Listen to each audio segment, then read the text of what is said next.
Power of holy spirit trust chairman bishop doctor Ajit D Aiwade. ये trust ये जरूरतमंद लोगों की, गरीब होशियार छात्रों की, विधवाओं की मदद करता है और ये ट्रस्ट पादरी और सेवक वर्ग के लिए बाइबल प्रशिक्षण भी आयोजित करता है। चिपरी और जयसिंहपुर, जिला कोल्हापुर, राज्य महाराष्ट्र, भारत। जरूरतमंदों की मदद के लिए इस प्रशिक्षण केंद्र के अन्य स्थानों पर प्रारीक्षण कक्षाएं शुरू की जानी है। इस तरह से समाज के लिए उपयोगी कार्य किए जाते हैं। लेकिन यदि कोई इस कार्य में मदद करना चाहता है तो कृपया 9890979191 और 9763333700 इन नंबरों पर संपर्क या व्हाट्सएप करें। धन्यवाद।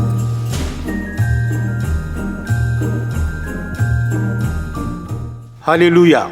जो लोग अपनी पावर और लीडरशिप के लिए और अच्छा नाम और खुद का परिचय बढ़ाने के लिए हमेशा झगड़ते हैं और जोर जोर से कोशिश करते हैं, ऐसे जगत में हम रहते हैं। हम लोग जिस जगत में रहते हैं वहाँ पर बहुत थोड़े लोग खुद सेवक बनना चाहते हैं और जो कोई लोग सेवा करते हैं वो खुद की कमाई की आस रखकर करते हैं, जैसे कि पैसा, सम्मान, खुद की ताकत बढ़ाना और खुद का सम्मान बढ़ाने के लिए ही करते हैं। और इसी मतलब से ही जगत में घटनाएं होती है। दूसरों की सेवा करने के लिए खुद को नीचे की लाइन में लाना लोग पसंद नहीं करते।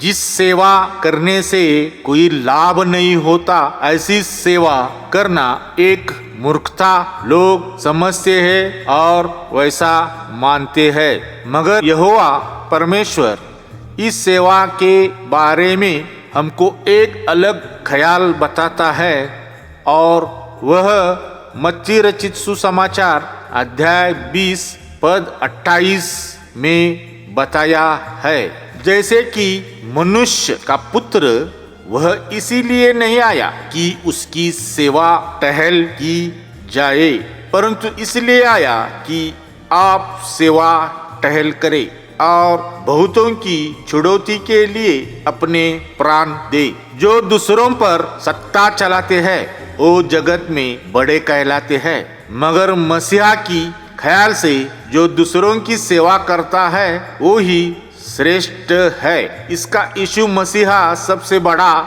उदाहरण है। यीशु मसीहा दूसरों की सेवा करता था। उसने अपने मरने की वजह ही बताई थी। वो बहुतों की मुक्ति के लिए ही मरने वाला था। वचन आदमी बन गया। ग्रीक लफ्ज लोगोस का आत्मिक मतलब है यहोवा परमेश्वर को प्रदर्शित करना और वो यीशु का प्रेषितीय काम था। उसका वर्गीकृत स्पष्टीकरण करने के लिए यूहन्ना ने समर्पक संज्ञा का इस्तेमाल किया था। आदमी पर उसका जो प्रेम था उसके लिए वो देहधारी आदमी बन गया।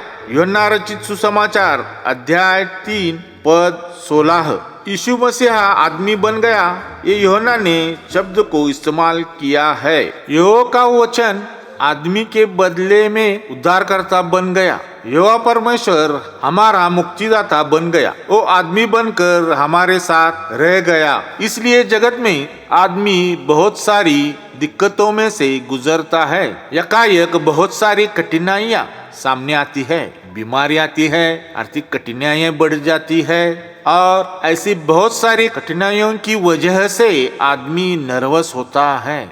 समाज का जीना अंधकारमय बनता है। ऐसे हालात में आदमी खुद के लिए जीता है, वो दूसरों के लिए नहीं जी सकता। यहोवा परमेश्वर का वचन यीशु मसीहा दूसरों के लिए सेवा करने पैदा हुआ। वो सेवा करता था। यूहन्ना अध्याय 1 पद 14।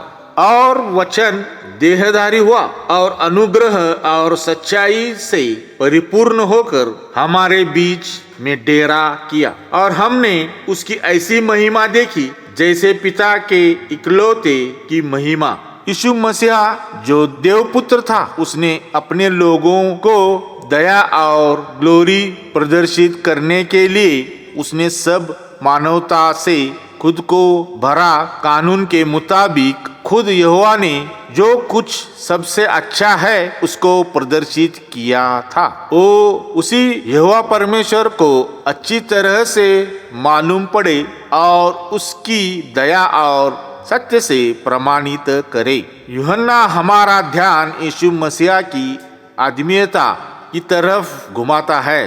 देहधारण हुआ वचन यहोवा परमेश्वर प्रदर्शित करता है और उसकी जानकारी कई अन्य तरीके से देता है। यीशु मसीहा ने आदमी का रूप धारण किया।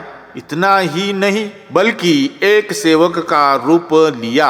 यहोवा परमेश्वर को इस जगत के पाप और टूटा फूटापन जानता है और अपने पुत्र को मानवीय देह में हमारे लिए भेजने तक का प्यार किया है, जिसकी वजह से हम लोग उसकी दया और महिमा का अनुभव कर सके। अपने सेवकों की तरफ से कार्य करने की यहोवा की सामर्थ्य मिले। यूहन्ना रचित सुसमाचार अध्याय 14 पद 12।